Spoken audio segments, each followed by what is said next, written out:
What fan base/community do you know that just needs a chill out? Usually they are the hardcore mills guys. Some of the historical guys can be pricks too if you show up with a mixed master kit at a non-historical event. I get it if you are at a Wii Sim event and someone shows up not matching. Or if you show to an easy West game and someone doesn't follow the damn rules on find and combo. But some let that bleed into fun games where it doesn't matter, and it can be especially bad when it's super nitpicky. I run a Thompson. Would prefer modern pouches. Who gives a fuck what random shit I use at random game? The CrossFit community. I've always knew that people rolled their eyes at the CrossFit community and I never got it. After all, I'm okay with someone working out and being happy about their healthy lifestyle. Then my sister-in-law started doing CrossFit about a year ago. Every time I see her, the first words out of her mouth have something to do with CrossFit. It's either about her workout she did earlier that day, or some new PR she had, or some competition she was in. It never stops. She also developed this smug attitude about it and has basically stated that all other workouts are not truly beneficial the way CrossFit is. She even belittled my father-in-law who gets up and runs 4 miles every morning. Evidently, running isn't good enough. 2 weeks ago, we were at the beach with some other family and my sister-in-law had some bruises on her knees from a CrossFit injury. It was her source of pride that entire week. She called it her CrossFit bruise and constantly referred to it. I hope I can cover up my CrossFit bruise. I don't want to get sunburned on my CrossFit bruise. I have to be careful how I sit or it hurts my CrossFit bruise. The thing is, her muscles look no different than they did before she started CrossFit. I'm trying to piece together why this phenomenon exists, but it definitely has to be part of human nature. I joined the CrossFit group for a few months because it was close by and convenient. I definitely started talking about it to other people. I think it's because it's very difficult, but you have a team of people around you suffering the same pain and then you feel really proud of yourself after you finish. It's not like there is a pastor up there telling you to spread the word, or the sinners will go to hell. It just pulls your strings all on its own.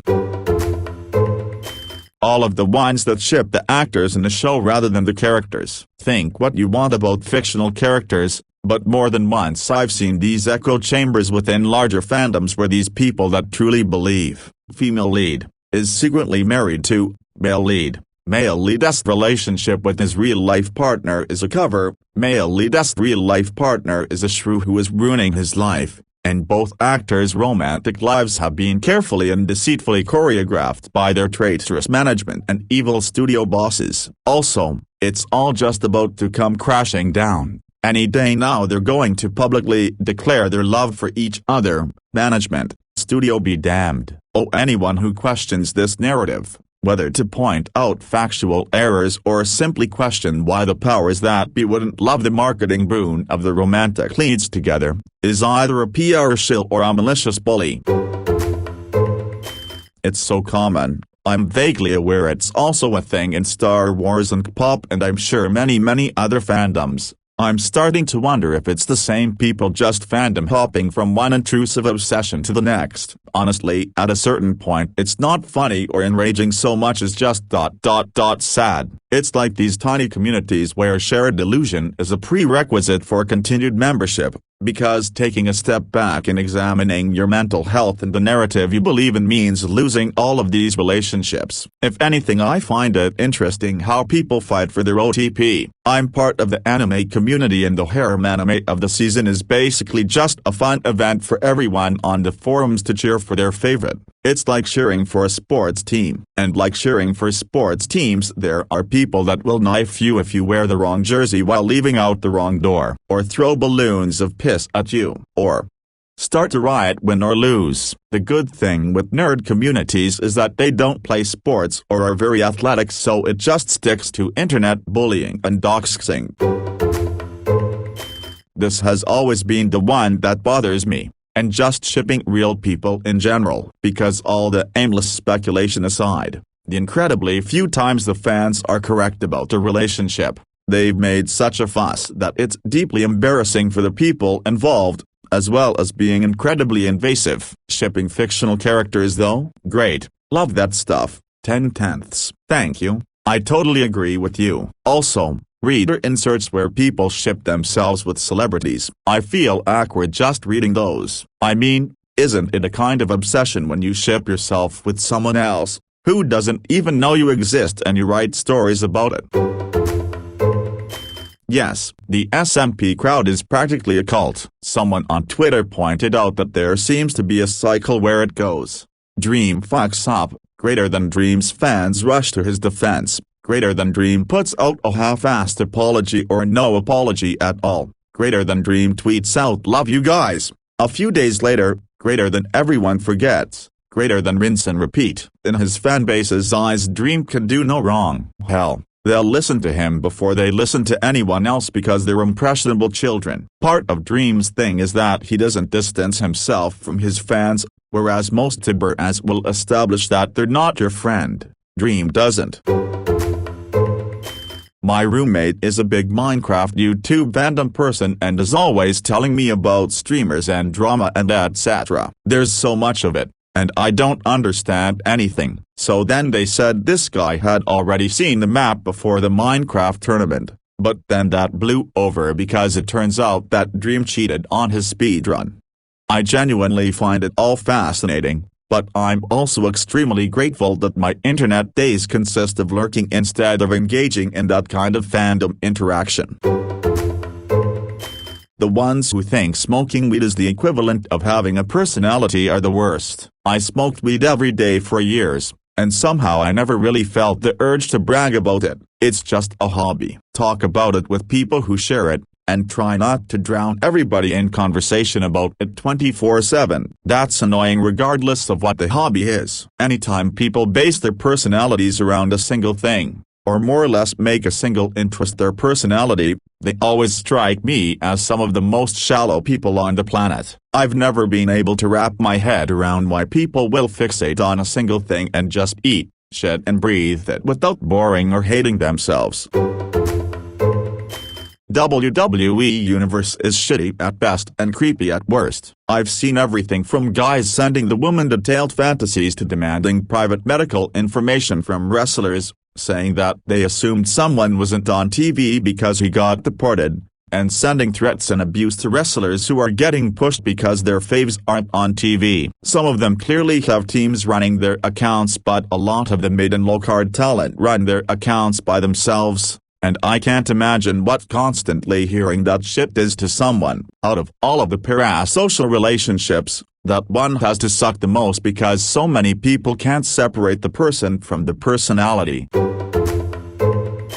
Yes, some girl who was, I think, actually still a high school-aged child at the time, drew fan art a character who is full-figured as thin. This character had never been shown head-on in the show yet at the time, so I'd if this aspect of the character's body was well known yet. So people, many of whom were adults, lost their shit and led a campaign against her. There may have been some dredging up of this child's old fan art, so made when she was not only a kid, but a young kid, where she drew non-white characters as white, pale-skinned, but I can't recall if that was legit or not. So after being tormented she made a suicide attempt. I'm not one to jump on bullied to suicide narratives, but the dog piling was actually insane, and it's not surprising that it would set off a person who again was an actual child. I vaguely remember friends of mine who were in their mid-20s waxing poetic about the situation and being kind of sympathetic to the people dogpiling her.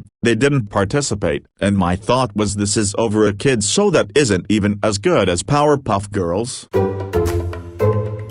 Star Wars fans did that a decade before Sue was even an idea on a piece of paper. Minus the terminally ill children. See the prequels where the actor of Jar Jar wanted to kill himself. Young an actor got bullied and old George Lucas himself decided to sell the franchise for less than it was honestly worth just so he didn't have the burden anymore and didn't have to deal with George Lucas raped my childhood.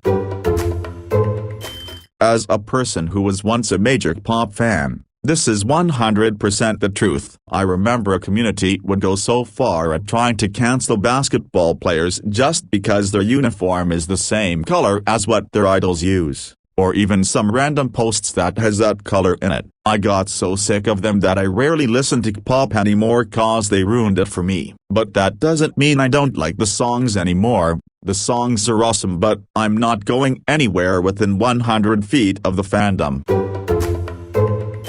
Allow me to contribute with a couple of the ones I am more familiar with. Among Us, yeah, the memes are very annoying and I am guilty of using them before if you check my profile, but it is annoying when you see a "when the imposter is sus" meme for the umpteenth time. If we ignore the memes, then the sub seems to treat every error as some doomsday waiting to happen. Yes, the hackers are bad and the anime lobbies are terrible, those ones have some legitimate issues, but whining that quick chat killed Among Us is just not true. Yeah, it's annoying how accounts handled it, but it's a simple fix, so not worth whining about for the 1000th time. I think this one has died off for the whole art style change. Danganronpa, this one is mostly away from the sub, as the sub is generally pretty polite from my experience, albeit with some weirdness at times, but every fanbase has its weird sides. I'm mainly referring to Dr. Twitter and Discord, since that, like every fandom, is where things go to die. This time it's about ships. People have been doxxed because of such reasons, which is downright ridiculous, as like everything we have, it's an opinion and people are fine to ship/like whatever they want. It's said thing is problematic. I'd advise speaking to them the best you can. Doxxing is never okay. I think a Kyaki cosplayer was doxxed for stupid reasons as well.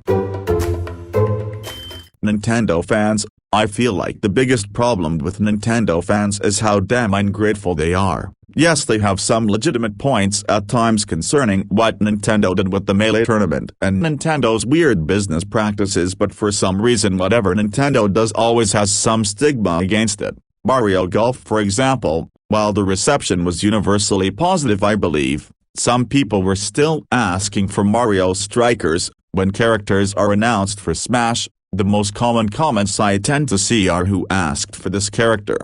or "why did X get in? Why character should have got in instead?"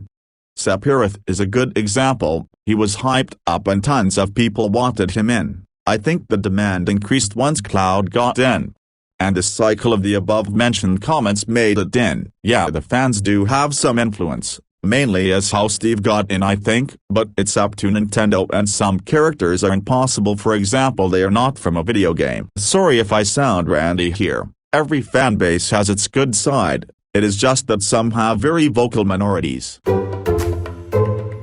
Also, people that are like, "I voted X my whole life, nothing else." I see it as impossible to vote for something else. Dude, what you should do is not vote for X party because it's the party. You should, theoretically, check what each party did since last election, and what the roadmap for the next mandate. If you voted for the same party for the last 40 years, really, your opinion has never changed, the party has never changed, another party never came and was more in line with what you believe in, and that is especially true somewhere that is not the US, where you don't just have two options.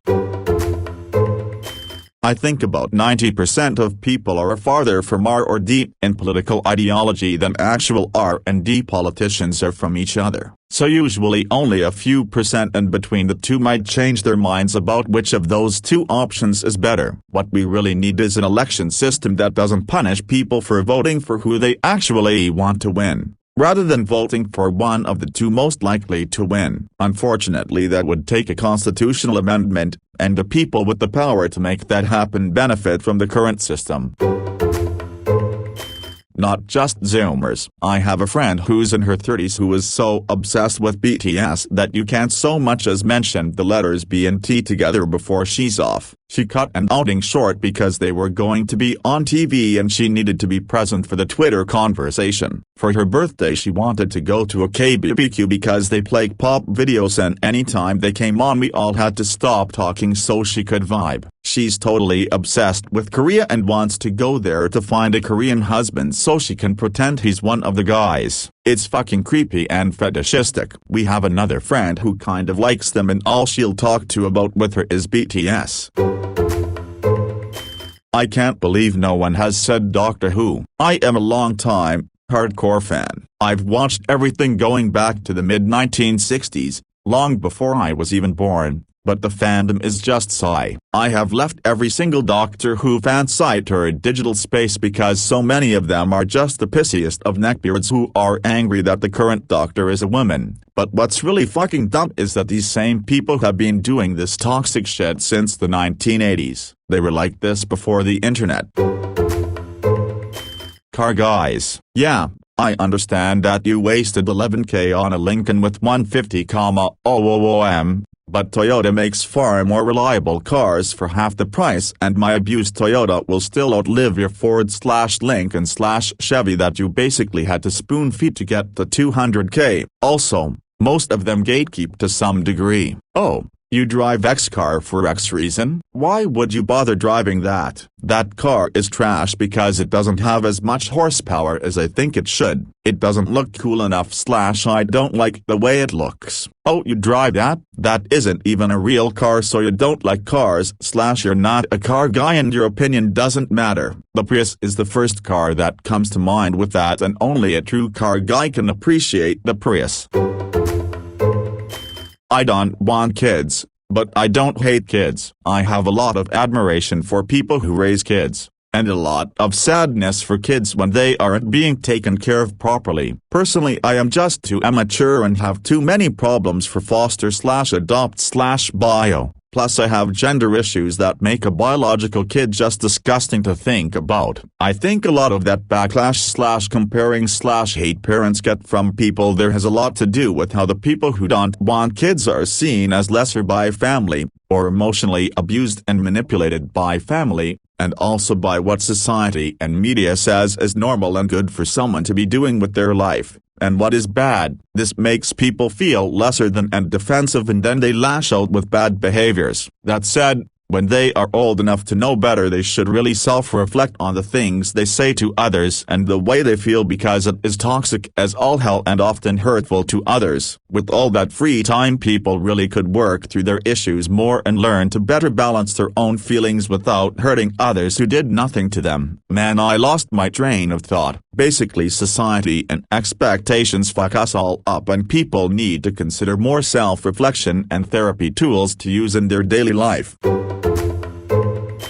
As AskW fan who has no fan I know personally to talk to, there are some wonderful people here. You just gotta learn to ignore people shitting on something you love and absolutely praise something you don't, and learn when not to argue sometimes. I've had some really cool discussions and friendly debates for the year and a half I've been here on Reddit. Also, not every SW community fits for you according to what you like in the franchise, so you got to find the communities that interest you the most. Yeah, I know there are a good amount of fair-minded Star Wars fans out there. I'm not a picky individual when it comes to what aspects of Star Wars I like, as I really like both canon and Legends equally, as well as the prequels, originals, and the sequels. Starting to like the Old Republic and High Republic eras too. There is very little Star Wars I don't like. I know of two: Genshin Impact. Most gacha mobile games, they seriously need to cool it, especially when they drive fan artists to quit social media because they didn't draw someone correctly, used lighting that made one character's skin slightly less dark than usual, etc. They disgust me, and I never want to associate with the game or its fan base. The VTuber community is a train wreck. The moment you say something neutral or negative about someone's virtual waifu, you're going to get a lot of shit. The VTuber community is full of gatekeepers, misandry, because there aren't a lot of men in the community who get a lot of fans, and there's a lot of pressure to collab or be unique. If you're going to become a VTuber, you'll need to put yourself in debt for a model, setup and equipment. You also need to have the expectation that you will fail. A person is a successful VTuber when they have an established following already. A VTuber I know of who had a great setup, wonderful model and everything, never got more than 50 viewers and failed to get attention. She ended up graduating early because it was harming her mental health. Some VTubers are extremely secretive about their setups, like it's some kind of forbidden knowledge, or tell you to Google it instead of being a helpful role model and answering questions that Google might not have. The community is absolutely garbage when the simps are obsessed with their queens and will do pretty much everything for their digital waifu. Sometimes I don't think they realize a real person is behind the avatar. There are some nice VTubers out there, but overall the community is trash. It's like idol culture. Rainbow Six Siege players, they will always find a reason to hate you. Oh, you got a kill. That was mine. You got less kills than me. You are pathetic. You play a low-tier operator. You are not supposed to have fun. You are supposed to win. Oh, you play exclusively S-tier operators. You must sweat a lot and be a slave to the meta. If you are new to the game, you will learn what a smurf is really quickly. The Siege community is ruthless if you ask me. All sorts of people will tell you no, this is the correct way to play, and if you don't obey their imaginary rulebook, they just team kill you. The game also has a long and ugly history of people glitching and exploiting to win. It is also kind of a lose-win situation if you want to be in a support role, providing armor, healing people. You help the team win, but you get shit talk because your KD ratio is naturally going to be lower. TLDR, the Siege community is horrible for two reasons. If you want to chill, people hate you. If you want to win, everyone will scream at you. No, this is the correct way to play and team kill you if they hate you.